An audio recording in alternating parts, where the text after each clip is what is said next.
Good morning, everyone. My name is Rachel Petero, and welcome to the Dream Big interview series this morning.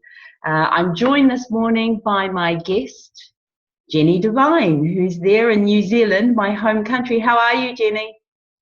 I'm well, Rachel. Lovely to be with you. Yes, good. And you're in Auckland. What's the weather like in Auckland? It's a beautiful afternoon in Auckland. In fact, it's notable because I don't think it's rained in Auckland for 6 days, and this time of year, that's a celebration. That is. For anyone who hasn't been to New Zealand, Auckland, we have some seasonal rain, all in the one day sometimes. Yeah, absolutely. Good. So welcome to the Dream Big interview series, Jenny. So let me just introduce Jenny.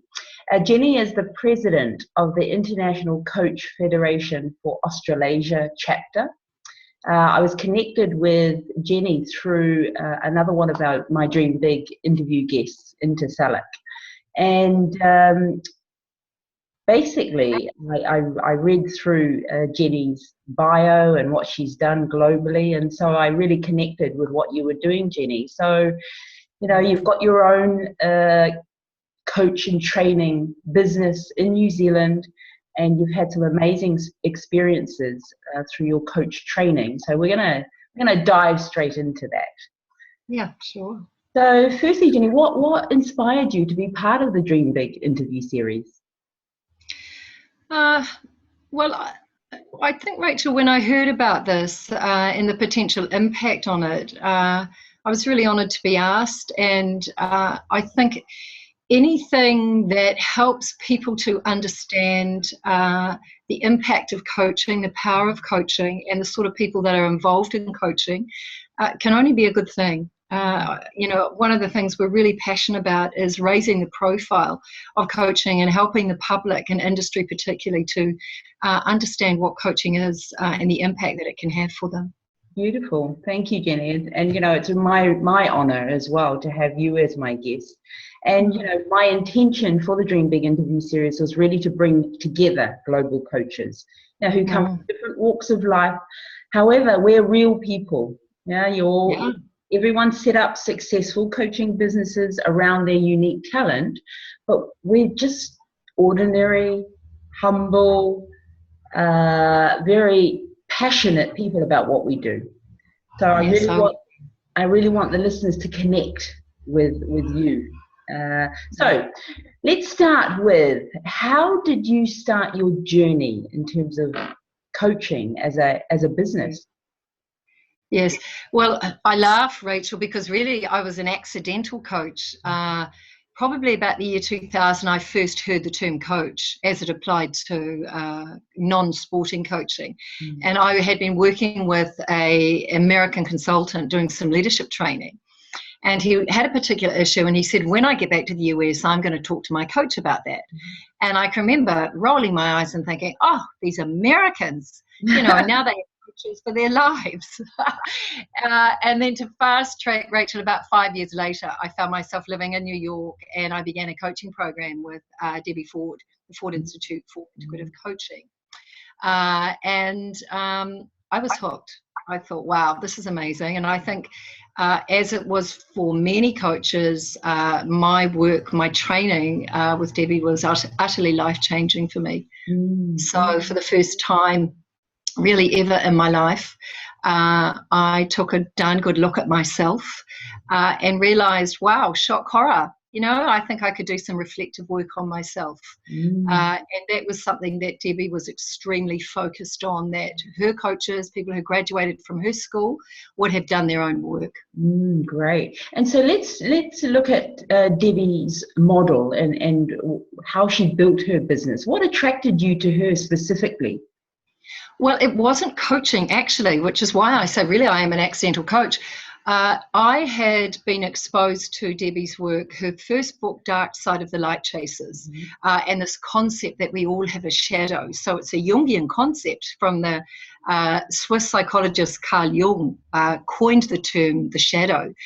And Debbie a long time ago, I realized the power of that if we could understand that we are both light and we are dark, those characteristics live in all of us, and we could learn to accept and acknowledge the dark as well as the light, then we are a much stronger and more powerful vessel to go through life.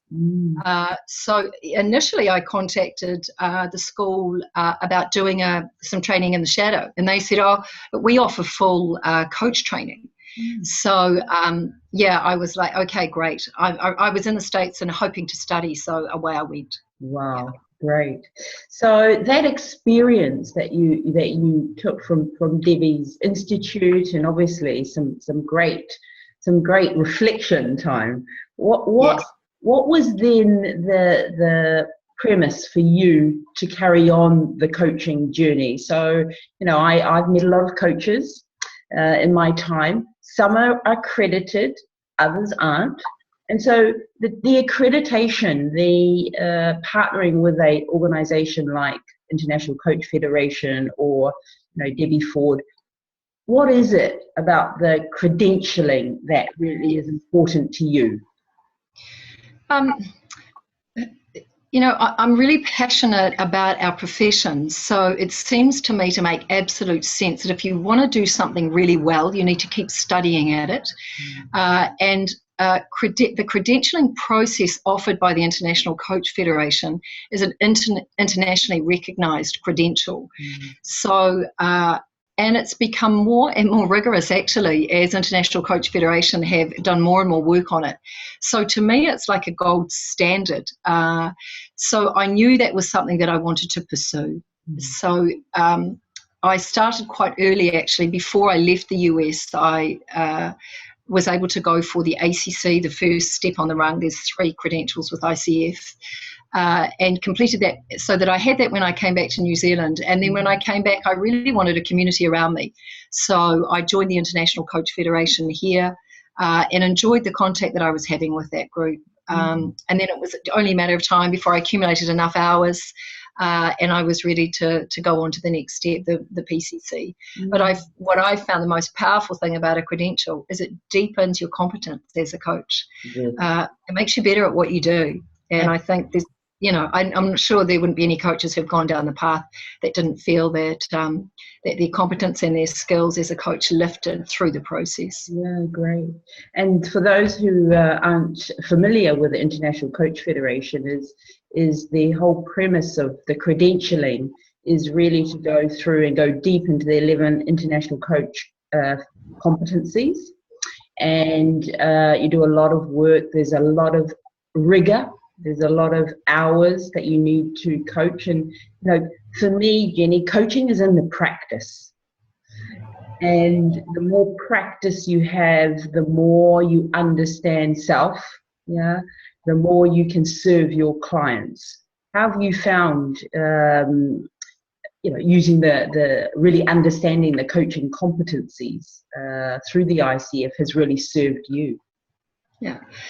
I think what it's done for me, Rachel, is I think it's easy to go off the path as a coach, to do what you're comfortable with and what you feel is working for your clients, because your clients aren't really able to give you objective feedback. So I think when we go down a tier such as the credentialing pathway, we are moving into the core competencies which have been designed by very senior and experienced coaches who know how to really quickly create an impact and a shift for clients. So I think it brings us back from our own little model or system that we might have created and takes us deep into what we know and is proven to actually work for clients. And I really love that, because I'm great at creating my own systems and models and thinking I'm doing really well. And it's not until, in fact, that you have a senior coach somewhere in the world listen to you coach and give you some really constructive and objective feedback. And it's all absolutely valid, and it's huge learning in that, and it's very humbling. So it's quite a courageous thing for coaches to do, because you think you're doing really well, and then to be critiqued by a peer or someone senior to you somewhere in the world objectively, it's a great learning curve and a great learning experience. So look, I would recommend it to any coach. Great. So in your journey, I always ask this question because I always get a great answer. How did you get your first coaching client, and what was that experience like? Yeah, it was actually, it was through people that I knew. So I didn't know many people in Auckland. I only knew a couple of families. But I was at a social event and chatting to someone and sharing about what I did. And someone was referred to me following that conversation. So it just showed to me that, yes, marketing, social media, all of that is important. But the networks we create and the way we present ourselves as people and the way we communicate about our work, that's what actually attracts people to us. Yes, I agree. And, I couldn't say more about that. And what I've experienced is talking about what you do, as a coach, being courageous and having those conversations wherever you go. And you never know where you might find your next client just by sharing your coaching passion. And yes. And I think it's quite challenging for new coaches who are quite trying to articulate what they do, what coaching is really about. Yes. But I think we've got better at that. I think coaching over the years has got much better at being very clear about what it is that we do, and also what it is that we don't do. We're not the fix-it people. We're not the counsellors. We're not the therapists. Yes. We're there to partner with our clients. It's about self-responsibility and self-accountability. And as we partner with those clients, exploring and then together creating a shift. So, I think as coaches become much clearer about what they're doing, then they're obviously able to articulate that more fluently for their potential clients. I completely agree with you, Jenny. And so in your business life, you've obviously created a business that is centered around coaching and training. I read that you've got a workshop being about to be delivered tomorrow. Tell us more about the kinds of programs that you deliver, Jenny. Yeah, right. So most of my work, Rachel, is with leaders. My background is in health management in the health sector. So it was a natural fit for me, having been a leader of staff for many years in the health sector. The training program that I run was developed directly from my work with Debbie. But also from my, the involvement of my own consciousness over the years. So Debbie gave me an enormous base to work from, but I guess I was hungry in the last 10 years to understand more and more about humanity.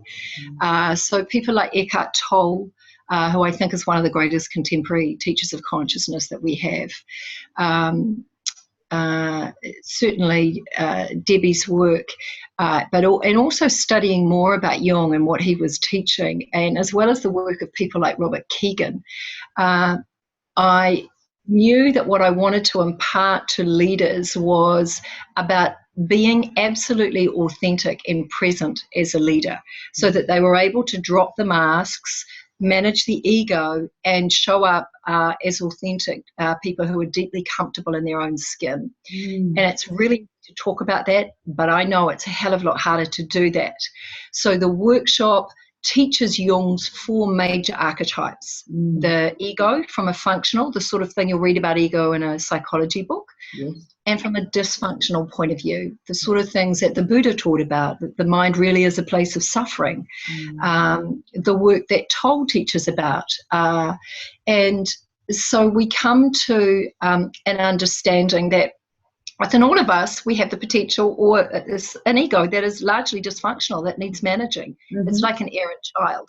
And as well, I teach about the mask of the ego. It's very important for the ego to fit in and be accepted in the world, so it adopts a number of masks. And then all the qualities that it thinks it's not okay to be in the world because it won't be liked or accepted, it dumps into what Jung called the shadow. And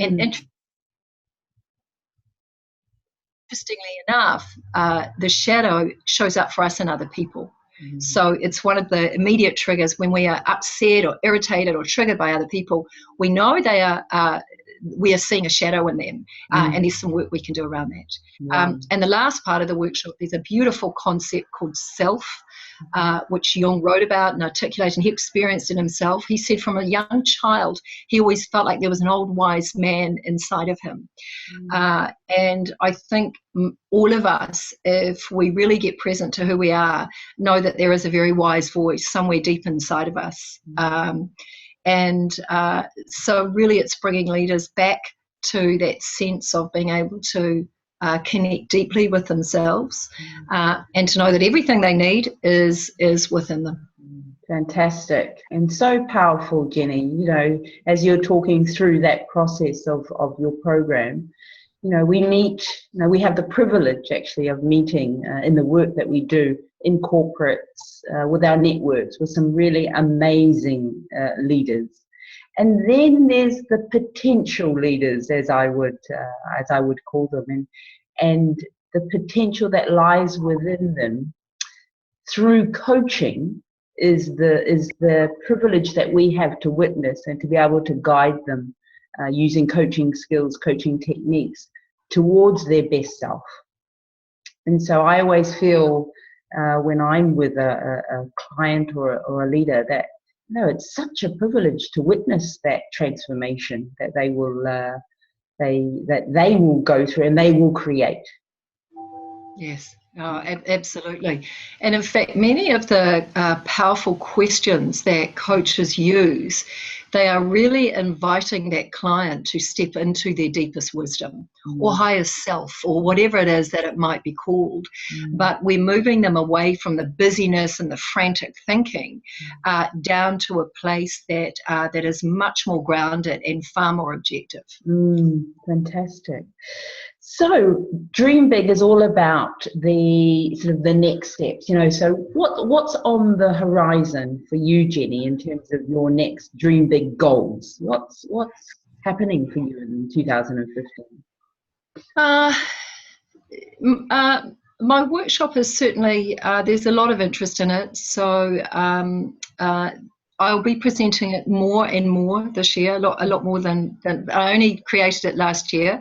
And actually that was my coach, Rachel, who actually got me doing that. I had a whole lot of excuses about why I couldn't do it. And she completely busted me, as only a coach can. And that helped me to get it up and running. So, yeah, I have a dream that the consciousness of leaders in this country, in New Zealand, can be shifted. I think that many leaders are caught in a way of thinking that is reactive and limited, and I think those who are interested and who are ready, it takes very little for them to shift to a place that is much more conscious and aware and awake. And I think all of the problems that we are dealing with on a global scale in our world, all of them can be addressed if we have leaders who are far more awake, far more conscious people. So that's my personal passion and dream, Rachel, just to help leaders to move to that more conscious and awake place, and across any industry, actually, wherever I have the opportunity to work. And to combine that, obviously, with coaching, so a combination of the workshop and follow-up coaching. Yeah. So that's my personal dream. Yeah, great. And, you know, I hear you in terms of the consciousness of leaders. And, you know, I'm about to make a trek back to New Zealand after 14 years. So I'm really, you know, interested to see and to hear and to be part of, you know, a new economy. And I understand it's called the rocket economy now, which, as we talked about, probably needs a bit of grounding again. Yes. So it's an exciting time to be coming back to New Zealand. Yeah, yes, absolutely, Rachel. Oh, I look forward to be able to have a coffee with you. Oh, I can't wait, rather than all of this email and virtual connecting. Yes. So, Jenny, how can our listeners connect with you, learn more about your programs? What's the best way for them to really connect with you? If they can visit my website, Rachel, which is jennydevine.co.nz, and there's an email link that that comes through to me directly. So that's probably the best way. Okay, Yeah, great. that they can find out more about who I do. Yeah. Great. So, Jenny, it's been amazing to be with you this morning. I am inspired by your depth of knowledge in terms of where you come from, what you're passionate about, your global experience, and it's been a real honor listening to your journey, and I know that listeners will be tuning in to what they want to hear from our different speakers. So from me to you here in Qatar, thank you so much for being here with me this early morning, and I look forward to connecting with you when I'm back in New Zealand very shortly, Jenny. Absolutely. Thank you, Rachel. It's been such a pleasure to be part of this, and thank you for the work that you're doing. Thank you very much. We'll see you soon. Okay. Bye. Okay. Bye-bye.